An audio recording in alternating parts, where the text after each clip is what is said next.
ஒரு அழகான பார்க்ல 4 நண்பர்கள் சேர்ந்து விளையாட வந்திருந்தாங்க. நந்தினி, லிஷாந்த், ராம், ரூபா. 4 பேரும் ரொம்ப சந்தோஷமா சிரிச்சுக்கிட்டு ஓடிக்கிட்டு விளையாடிக்கிட்டு இருந்தாங்க. அங்க இருந்த ஊஞ்சலும் சுற்றி இருந்த பச்சை மரங்களும் அந்த சந்தோஷத்தை கூட அதிகப்படுத்தியது.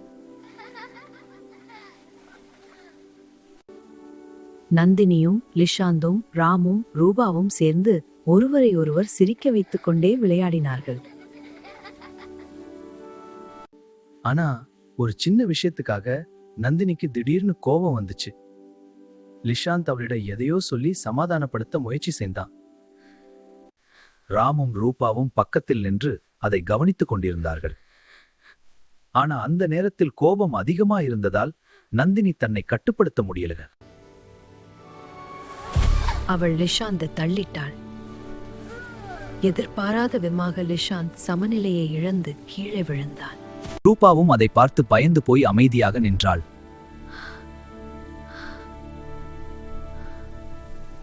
அவள் மெதுவாக லிஷாந்த் அருகே வந்து வருத்தத்தோட அவனை பார்த்தாள்.